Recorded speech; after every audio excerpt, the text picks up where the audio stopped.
الحمد لله رب العالمين والصلاة والسلام على المبعوث رحمة للعالمين نبينا وحبيبنا محمد وعلى آله وصحبه ومن تبعهم بإحسان إلى يوم الجزاء bandiraɓe julɓe tedduɓe moƴƴuɓe horɓe heɗotoɓe radio tulludu bango e hartal e onon ɓe ɗiɗi groupe whatsapp groupe nafoore mere jokkere enɗam groupe laylatul qadr wa ma adraka ma laylatul qadr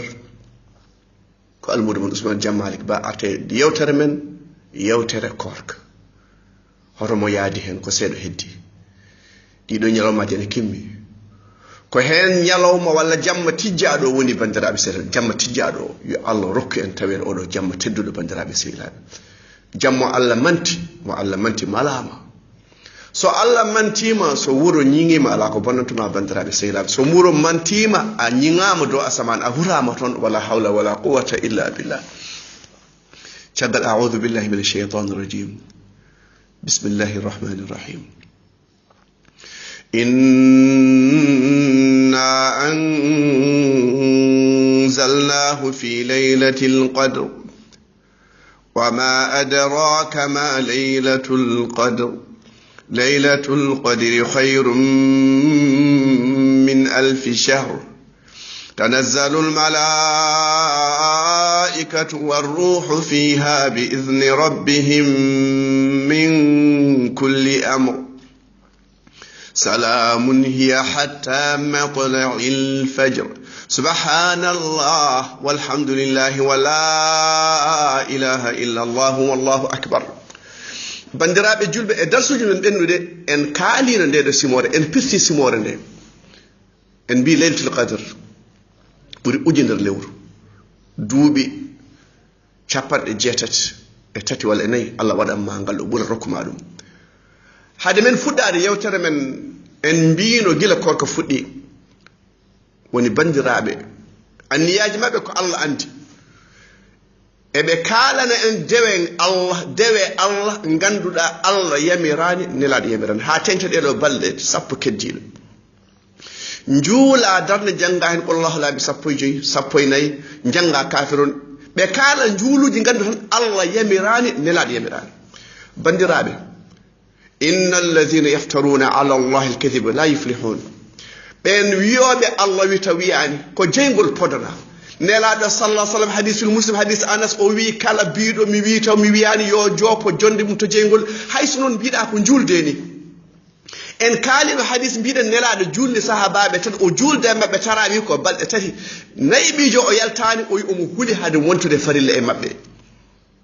nadi yuma laylatul qadr juula dum do janga dum do ko buri hewde hen ko halte ko wana gonga nelado wadani yamirani kala biido en juulu façon yo adden hadith o yo adden numéro hadith o e deftere nde e hol kaldo hadith o bandirabe sehila bandirabe julbe saftinde yimbe dewal Allah kono jarani kadi nan hoore ma jeegol kala biido Allah wi to wiyani ko jeegol fotana bandirabe sehila be enam neladi horpenete yam fende e yam wiide mi yitam yan jiidane fende goto mun man kadhaba ali yali jannar mutaamil yali jannar hadith ali nanto muslim babul iman bandirabe sehilab enam yummen aisha radiyallahu anha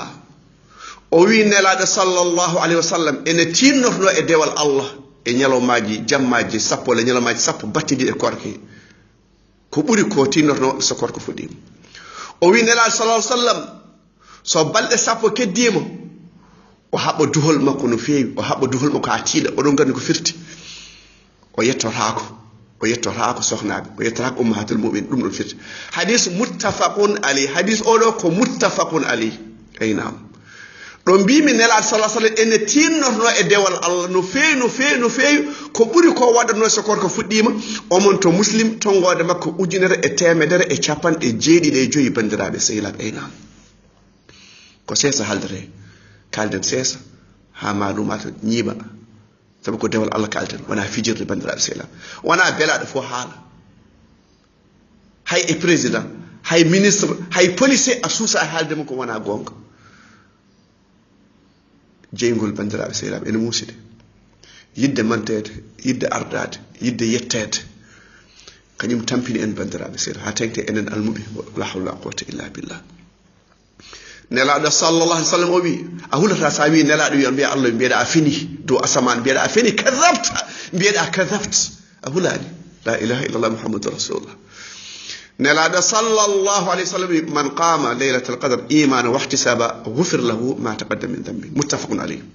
o yo on julɗo jamma laylatal qadr o yaafama taw omo gonɗini noon ko imanagal omo ɗamini baraji makko to Allah o winda o yaafama ko ardina bakkar hadith muttafaqun alayh inam nelaɗo sallallahu alaihi wasallam wi oɗo jamma kanko ɓuri ujunere lewru fihi leyla khayru min alfi shahr man hurima khayraha faqad hurim o wi jamma nane hen kañum ɓuri ujunere e lewru o wi basɗo ɗiɗo baraji basɗo ngal ɗo ɓural on woni basɗo onon boniraɗo wona mo hettanaka mo hottanaka e julde mo hettanaka e julde mo waylanaka fauteuil o waylanaka rideauji o dañani boluji kesi bandiraɓe ko orka wona reedu wona lewru reedu jira ko invitation aji ko tufameji aha ene moƴƴi jare ñaame wa kulu washrabu wala tusrifu kono korka waɗɗa ko yaafede Allah wi ya ayuha alladhina amanu kutiba alaykumus siyam كما كتب على الذين من قبلكم لعلكم تتقون بلدن بيدو imanagal mbaleden kula Allah yetten hedda o mbaden hakkunde men kala ko welani Allah ngoppen bandiraɓe seeɗa mbaylen jikkuji ɗi taka nyohono ɗo goppa nyoore tawka boro ɗo goppa tawka gamɗo goppa tawka gujjano ɗo goppa tawka cimmorno ɗo goppa kala ko mbaɗen bone goppen ɗum jengen oppude en goppi ko dagi woni ñamde e yarde e rewɓe men goppen ko harmi so korka mayi bandiraɓe seeɗa ko ɗum korka waɗana ko training camp ƴeew sen gadmi waɗen passé walla en passani o wi basɗo ngal ɗo moƴƴere mo dañani nde ɗo moƴƴere on woni basɗo on woni pertuɗo hadis rawahu nisa'i tongode makko ujunnaji 205 bandiraɓe seeɗa ɗum woni tongode hadis o aynam o wi kanko al mustafa sallallahu alaihi wasallam laylatul qadr yiilete koye jammaji telɗuɗi e korka ma woni nogase goo walla nogase tati walla nogase joyi walla nogase jeeɗiɗi walla nogase jeenayi ko hen jamma laylatul qadr woni oɗo hadis omon to Bukhari tongode makko ko ujunnaji 217 bandiraɓe sehilaɓe aynam ɓe mbi wonde jamanu nelaɗo wonde laylatul qadr woni e jamma nogase jeeɗiɗi walla nogase goo omo woni nogase hadis ɗon to Bukhari oɗo omon to Bukhari ene wona jamma nogase goo neɗaɗo sallallahu o wi Abdullah ibn Unais yo yaato e jamma nogase tati yo yaato jama on wali julde jama wiya oɗo hadis omon to Abu Dawud numéro makko tongode makko 1,360 bandiraɓe sen Abu Dawud aynam wonɗo nen awi jiireɗe leydi qadr e jamma nogase jeeɗiɗi on hadis nan to Ahmed tongode makko ujunnaji 968 bandiraɓe sehilaɓe ene wona nogase goo ene wona tati ene wona joyi ene wona jeeɗiɗi ene wona jeenayyi ha jammaji ɗi fof juula kala biɗomo façon e juulu o haalnanima gonga julno juldanɗa ni sa welama juula ɗiɗi jola witire sa welama juula nayyi juula witire sa welama juula jeegom juula witire sa welama juula jeetan juula witire sa welama juula sappo juula witire nela sallallahu alaihi wasallam eko korke eko wona korke fo yummin Aisha wi o meeɗa ɓurde darɓe nogase goo jaafoɗon sappo e goo mbale noon an aɗa wawi julde ko ɓuuri sappo e goo aɗa wawi julde ko ɓuuri sappo e goo kono noon witire juulatenen ko gotol e jamma firlitaki bandiraɓe sehilaɓe aynam ceeɗo so hol duwaw duwateɗo kala kalanomo duwaw mo wona oɗo wima ko nelaɗo wi namdirom yo addan hadis o yo addan numéro o yummen Aisha wi ya rasulallah so laylatul qadr holko duwotomi laylatul qadr so ari holko duwotomi o yimo mbiya allahumma innaka afuwun tuhibbul afwa fa'fu anni allahumma innaka afuwun tuhibbul afwa fa'fu anni اللهم إنك عفو تحب العفو فاعف عني الله كاجافر أدي يعفو حديث أمون ترمذي تونغود مكو أجنا تاتي تيمد جي سابو تاتي بندرا بسيلار إنام so korke heddinoma balɗe sappo giɗoma almustafa mo ganduɗa sa ñamtinani ɗum e dewal Allah dewal ma Allah jaɓetake te a nata aljanna bandiraɓe wona fijirde kala ɗari ko jiɗɗa ƴettu hanki mi nani audio neldami ɗum waji goto wi enen fof ken julɓe enen fof kaaba goto nelaɗo goto joguiɗon kala lawol ƴeɗɗa fani ko Allah wona gonga nelaɗo sallah sallam diidol o وأن هذا صراطي مستقيما فاتبعوه ولا تتبعوا السبل فتفرق بكم عن سبيله وي غولدو لاول وني لاول الله غولدو فاني ko aljanna o yi goldo laawol laabi goddi ene cawndidi o wi laawol fof ko iblis ardi dum laawol fof ko seydan ardi ko non nela sallallahu alaihi wasallam wana min wi non ko nela do wi non bandirabe seylabe allah wi wama yantiqu anil hawa in huwa illa wahyu yuha allamahu shadidul quwa dhu mirratin fastawa bil ufqil ala wa halana bil am fitan mak allah rokim wa kartal hay goto dañan dum wi man yuti ir rasula faqad ata allah allah wi wama ataakumur rasul fakhudhuhu wama nahakum an fantahu kala ko neraado yemir on bade goppe ko Allah wi non Ceerno Ousmane fala wa rabbika la yu'minun hatta yuhakkimuka fima shajara bainahum thumma la yajidu fi anfusihim harajan mimma qadayt wa yusallimu taslima enam e jome be gogdinta sona sa nyaabi sa didi didol be mbasa ben didol gol enam fala war la hatta yuhakkimuka be nyaawdo so be luurondiri be nyaawdo nyaama sa nyaawi ɓe mbaɗa submission ɓe jaɓa ɓe cikkitako ɓe mbatta dute ɓe calotako ɓe mbatta rejecté bandiraɓe seeɗa onon holon almustapha sallallahu alayhi wa sallam kan goto dañi ngal ɗo kartal sa oppi lawol makko wallahi a boorama ɗum waɗi ɓen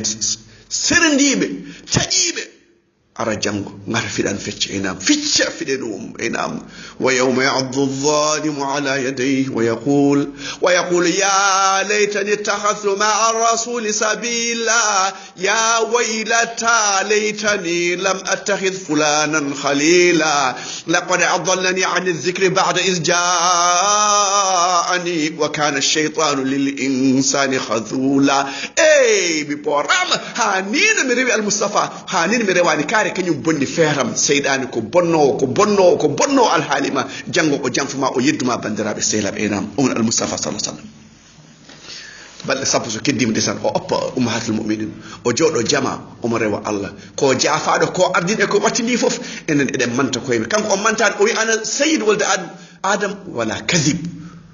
o wi horo mbastoɗe goore mon hono wassade goɗɗo o ha tengte dewal allah a anda bakkar mbaɗa luɓɗo ma tubani o mo jejjiɗa non winda karde maɗa wasto minen ɓuuri minen naati aljanna min dewata siraɗe baali amin naati aljanna be amin naati aljanna wa jia yawma idin bi jahannam adde ene waɗi capanɗe jeeɗiɗi guinol oɗon gandi daɗowo ceygol ko kulle allah ko jiɗɗa fof gona enam wa in minkum illa wariduha kana ala rabbika hatman maqdiya ثم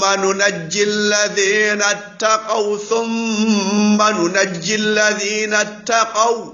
ونذر الظالمين فيها جثيا الظالمين والظالمون بين جم شركا إن الشرك لظلم عظيم بين غير بنشنو إجيول بندرابي سهلاب بنشنو إجيول سمو شرك ما بي الله يعفو بقر هذه الشرك بندرابي سهلاب من البري المبردن هاي قرن بران كل الله إن أكرمكم عند الله أتقاكم سيدنا غنا بي النبي سيدنا غنا جمسود النبي بي النبي نوح مايكو كافر جمسود النبي نوح ماي كافر جمسود النبي لود ماي دي بام نلا صلاه تاونيرو ماي كافر بندرا سيلا بينام ادي جيبينو موجو اون جيبينو بوندو جيبينا بوندو جيبينو موجو جمسود فرعون وني غونغدي فرعون وي انا ربكم الاعلى ناتي جيول بندرا سيلا غري كولين الله ko hulbe Allah nahar aljanna innal muttaqina fi jannatin wa nahar inna Allah yuhibbul muttaqin innal muttaqina fi dhilalin wa uyun innal muttaqina fi jannatin wa uyun innal muttaqin at-taqwa wa nirasatu ittaqila haythu ma kunt wa atbi as-sayyi'ata al-hasanata tamha wa khaliqin nas bi khuluqin hasan o wi dum gonda fo ya hul Allah sa wadi bakkar wattu en ko moji mumta dum jikkuma moƴƴo o yo sakto e korke e kona korke fo bandiraɓe sehlaɓe nam jamma leylatul qadre on jamma ko jamma o ɓuuɓani o wulani on subaka leylatul qadre o nangue fuɗata kene wojji nam taw ala choix lewñani bandiraɓe sehlaɓe nam ɗum koye maala leylatul qadre jamma o wulani ɓuuɓani malaykaji garda calmini yimɓe ɓe natta galleji baɗɗi fotoje galleji baɗɗi dawaɗe joom foto ngo naftatako foto ngo a naftatako foto ngo hay fotoje ɓiɓɓe ma tellin ko nelaɗo haaɗi goppe ko wi mbaɗe ko goppen gonen jeeyaɓe Allah sa woni jiyaɗo allah hakkille ma ɗo kakkuɗa fof o jakkuma ɗo jak fof o nannuma aljanna aɗa huuri natara babal rayyan walla babal rayyan yo allah waɗan yimɓe aljanna o woɗɗinen jeygol aqulu qawli hada wa astaghfirullah li wa lakum fastaghfiru innahu ghafurur rahim